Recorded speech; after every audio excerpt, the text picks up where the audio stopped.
Okay. Yeah, not too bad. Obviously, I've been watching all the home games, being a season ticket holder, and a couple of the away games. How do you feel that there's not when there's not a crowd in the stadium? Do you think it benefits you or not? It's always better to have the fans there. Like we've always said, it's like our 12th man. Sometimes, especially at home games, when we've been struggling or sometimes we're trying to hold on, the fans have pushed us through it. So it's always nice to have fans, but at the minute we just have to try adapt to it and just get on with it. I've been quite used to it because I came from 23s football and you wouldn't really get many crowds there. So it's easy to adapt again by going backwards. But yeah, we do miss the fans, definitely. Do you think it's affected the results though, with people not cheering you on, or do you think it's made it more of a level playing field, if you pardon the pun? It's a difficult one to say because I was on about this the other day regards, I know it's different, but some of the lower teams in the Prem who are now overachieving. Yeah. It's difficult. I think when you're going through a bit of a bad rut, it's always nice to have the fans there to back you up. But it's a hard one to answer. I think when we're doing well, you kind of deal with it because you're doing well. But when we have a couple of draws or we've lost the game, sometimes you might look at it and go, maybe it would have been different if we had that 12th man there. And so yeah, it's a difficult one to answer depending on how we're doing, really. Yeah, I agree with you on the last bit because I've watched them, and when you've had a lot of draws, particularly at home, I kept thinking, had the crowd been there, you probably would have gone on and won it. Yeah. You to just do that little bit extra. So I can even to hold on, like putting the ref under pressure or putting their team under pressure. Because obviously when it's like 1-1 or say another team's winning, you have to put the pressure on yourselves, and teams always think that they can get back into the game when it's 1-1. Where if the crowd are slowing the ref down or rushing them to take stuff, it affects people. It does. It affects people. So yeah. Thank you. Thanks for that, Sue. Dawn, have you got a question? Yeah, hi Josh. Hi, okay. Like Sue, I'm quite enjoying having the games to watch. It's quite nice to have something to look forward to as we would. It's just a shame we can't get into stadiums.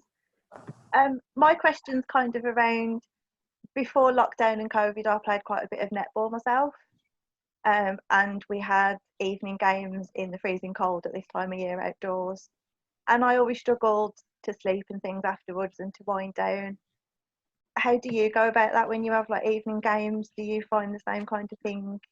Have you got any kind of mechanism you can recommend, or do you just literally stay awake until you're tired?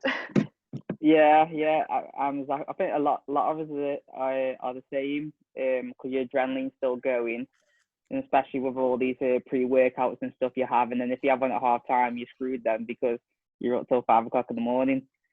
But I always have a cup of tea before, when I get it back in. I have a cup of tea, and then just try getting to bed. So that's all I can do really. Because if I go on my phone or if I start watching TV, it affects me. So I have a warm drink and then just try getting to bed. And it's easy when we win. When we lose, and then I'm thinking about my performance at the same time as trying to get sleep. That's always harder. But yeah, it's a hard one to deal with. I think you just got to try, close your eyes, and hope for the best. Right, thanks, Dawn. Dave, have you got a question you'd like to ask? Yeah, got it, Flash. How you doing, Flash? Are you doing okay? Yeah, good, mate. You?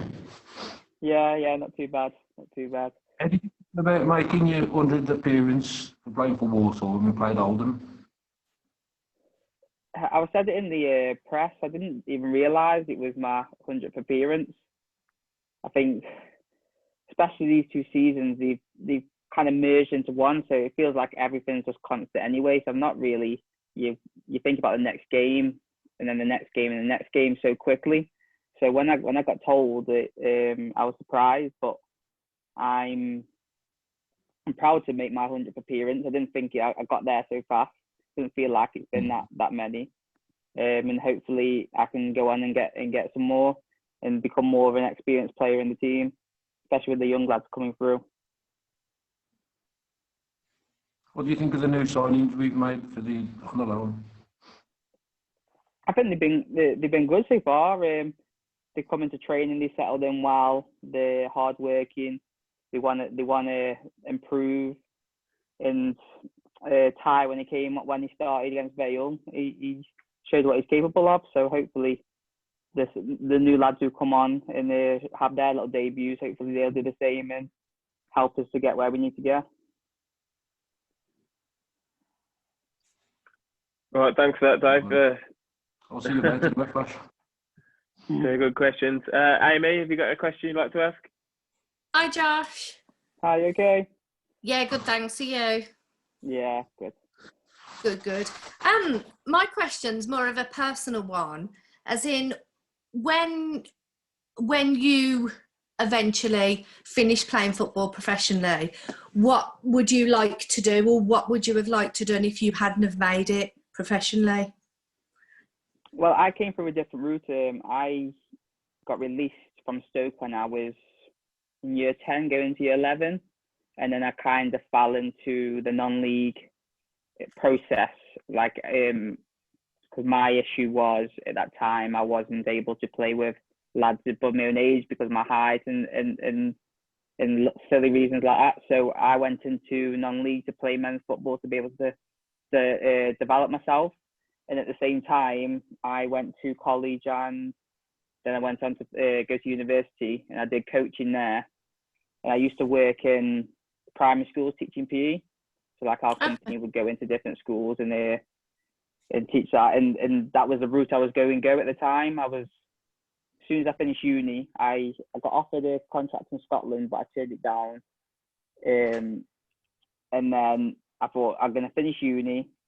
So I got my degree because no one can take that away from me then. And then give myself a year of trying to make it in football. If not, then I was going to do my PGCE.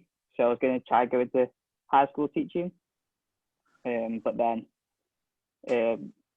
fortunately, Leicester came in, and then I went to Leicester, and then that's the story from there. But now looking at what I'm going to do, the easy thing to say is go into coaching. But I don't know if that's what I want to do yet. I did, in the first lockdown, I did a mental awareness course. So I don't know if I want to do something down that avenue. I don't know, but having my degree and having these little these badges and qualifications, it hopefully opens a few doors for me when it comes to it. But at the minute, just to try and enjoy my football and get where I want to get to. And was that, did you go to college and uni, kind of, is that what you wanted to do, or were you encouraged by your parents to do that, or your family? My dad's always been a big believer of university because he went to uni quite late. I think he used to play basketball, so he used to dabble around sports a lot, then ended up working in a sports centre, but loved IT. So he went to uni quite late and realised that uni is a good avenue for you to open other doors. And my parents have always been like, you need a second option. Obviously, when I got released from Stoke, that kind of showed you that football's fickle. So you can't always put your eggs in one basket. So they didn't force me to. They just gave me that option of knowing not everything's going to turn out how you want it to. So just have a backup plan so you stay on on the correct path you want to go. Yeah. Okay. Thank you. Well, thanks for that, Amy. Nikki, have you got a question you'd like to ask Josh?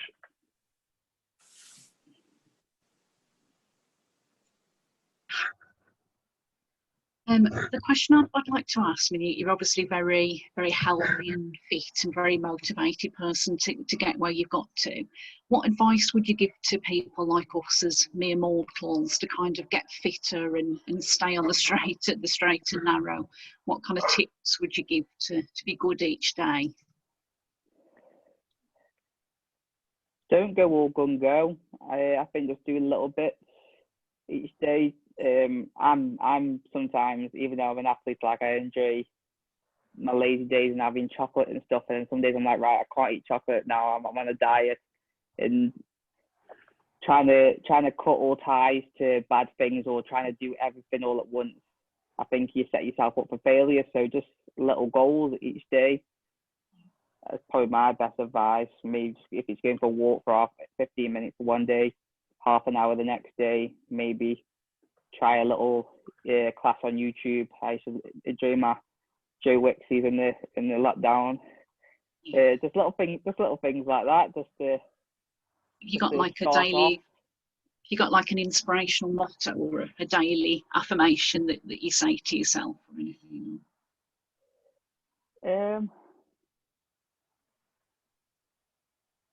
I just try to better myself each day. That's probably what I say to myself, just to try and better yourself each day. Any little thing you can do to improve yourself or to improve yourself each day is always a plus. It's never, I never believe in saying, oh, I'll start tomorrow, or I'll start the next day. If I just do a small little bit, that's a step closer to what I want to achieve. Sounds good, thank you. Right, thanks for that, Nikki.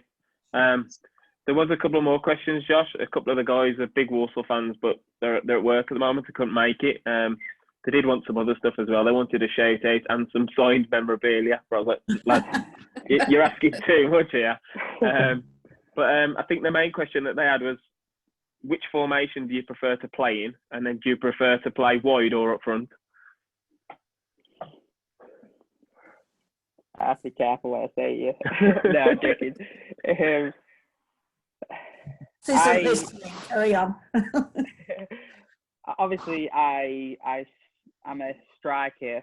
Like I see myself as a striker. I know, in the gaffer and in the team now, I'm a striker. But because I'm quite a versatile striker and I can do the other side, be on the wing and tracking back and doing all that side, I do see myself playing wide a lot, which I don't mind. I just want to be on the pitch and doing what I can for the team. And as long as we're doing well, or the person like Eli at the minute our number 9 and he's doing really well, and I'm able to help the team out and help him out by being left or right, or maybe the 10, it doesn't really bother me as much. So as long as I'm in the front 3 or front 4, I'm happy. I'd rather be on the pitch. My formation, I prefer. I do enjoy the 4-2. The 4-2-3-1. Was that what you said at the start? Yeah, I think that. You know what I mean. Yeah, go on. I do like that one because we're able to interchange. Like when it happened a lot when Rory played in the 10. He would interchange with me, so he didn't feel like I was always on the wing. So I do like that formation because it's kind of like a free roll. As long as you do your work back as you're going forward, you've got your kind of free roller where you're going to rotate. Even when Eli went wide against Morecambe, and then I found myself in the number 9 role. So that's why I like that formation. Thanks for that, Josh. I'll make sure that Gav and Clive get their feedback, and I don't know about the other things they're asking for, but I'll see what I can do. Scott, did you have any other questions that were sent to you, or? No, I think Sue, did you have one about? I know you put in the email. Was it about? Yeah, I was going to ask you, Josh, what is your favourite meal? If you could only have one meal, if you were on death row and that was it, what would it be and why? I know it's hard, isn't it? It's such a tough question. Do like 3 courses and give you some. Yeah, you can have 3 courses. Yeah. Pretend you're in the jungle and you've got to choose your meal. Go on. If I had to choose my meal, I think in the jungle, I'd like to say my Jamaican food, but I think if I had to, I enjoy a Sunday dinner. I do enjoy a Sunday dinner with a big Yorkshire pudding. I'd say a Sunday dinner, yeah. And a lamb Sunday dinner. Oh, good. Yeah, that's my favourite, lamb. So would you have a starter as well and a pudding? I wouldn't have a starter. I'd have a pudding. If I have a starter, I never end up eating the pudding. So we'll have the main, and then we'll have a pudding. What's the pudding gonna be? A cheesecake, any kind of cheesecake. Oh, that's boring. Yeah, that's boring. Yeah, you're a lad after my own heart. That's what I have. I'd never have a starter, but I'd have a pudding. Yeah. A bit like you, I can't manage 3 courses. So, not unless it's cordon bleu where you only get titchy little portions. But Yeah, or maybe a little soup, a little bowl of soup, maybe. yeah, that's it. You'll be all right on that one. Is there anything you can't eat? No. Obviously, after games and stuff, you have your cheat days where you can kind of have what you want, as long as it's not too overboard. But I'm quite good with what I eat anyway. So I've never been told you can't eat this, you can't eat that. At the minute, I've done it for quite a while now. I try to not have too much meat. Like if I do have a Sunday dinner, the only time I have meat would be if I have lamb. I don't really have chicken with it. So I try to cut down at night time anyway. So at training we have our meals and then I have whatever's there. But then at night time I try to cut down meat as much as possible. I think it helps me sleep and stuff as well. So your body's not digesting while you're sleeping at night. That helps me to sleep. Would you struggle with your weight if you didn't watch your diet? Say that again, sorry. Would you struggle with your weight if you didn't watch your diet? Are you somebody who puts weight on, or would you just stay the same? No, I was a chubby kid when I was younger, believe it or not. And if I'm small and I got a big set of legs and a big bum, I think I'll put it on. So how tall are you, Josh? Say it again. How tall are you? Wikipedia says 5'9", so we're gonna say 5'9". That's not small. That's all right. Yeah, thank you. No problem. Any more questions from anyone? I've got another one, if that's okay. Yeah, go on, Dawn. Have you got any like pre-match rituals or superstitions that you do? I know some players touch certain things and. Yeah, no, I like to listen. So in the changing room, Cam Norman normally takes over the music, but like before that, so if I'm driving in a car or on the coach, I like listening to reggae music because I think it's more chilled. That's probably the only thing I really do. Because when we get in the changing room, it's all rap and house music and stuff to get you pumped up. But I don't like that too early. I like it just before the game. So just reggae. There we go. Any more? I've got one. Who's the joker of the changing room? Oh, we got a few. James Clark, he's a joker, our captain. And then Cam Norman teams up with him, so he jumps on his bandwagon. Right. Paddy's funny. He's always dancing anytime some music comes on. Obviously, if people saw his dance moves, he just cracks everybody up all the time. So I'd probably say Paddy's probably the biggest joker because he's always got everybody in stitches. Cool. I was going to ask another one if I could. What's the biggest crowd you've ever played in front of? Do you know? I'd say Lille away. I think there's 80,000 there. Wow. That was a pre-season game. I played against Valencia first, and then we ended up going to Lille like 2 days after to play them. And their ground is amazing. Like they had like the sunroofs over the top of the stadium where it protects the grass, and then they had like a live DJ on while we're warming up. That was new. Yeah. So yeah, Lille. It was a good experience. That was. Oh yeah. Thank Right. you. Thanks for all your questions, guys. The one thing I'd probably take most from what Josh has said there is that take it day by day, and those little things that you need to improve. And like you said, try and better yourself every day. And it's not always the big changes that make the massive difference. It's the small changes that then go on, I think, to make that big change. Would you agree with that, Josh? Yeah, don't feel down about not doing something one day, because I'm exactly the same. Sometimes I need a rest day, but try just any little thing you can do. Will go a long way. But don't beat yourself up if you don't. Because everyone has the bad days. Yeah, I'd agree with that. So yeah, just like to say thanks for joining us, really, and answering all of the questions that the guys had, and hope wish you luck really for the rest of the season, and hopefully pick up more 3 points along the way. I think particularly Sue, Dawn Amy will be happy with that. I know Scott's a Walsall fan as well, so they'll definitely be happy with more wins. Would you say, Scott? Yeah. Yeah, just win every game, we'll be saying. Yeah, let's hope so. Let's hope so. We won't have Josh Gordon then. He'll get moved up to Championship. There you are. That's it. Well, take your opportunities while you can. That's the Exactly. Yeah. Yeah. There you are. Thank you. Not a problem. Right. Thanks, guys.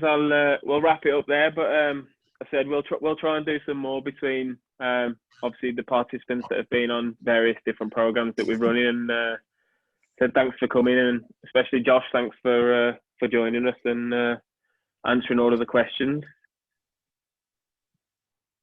Yeah, no problem. It's good speaking to you all. Thank you.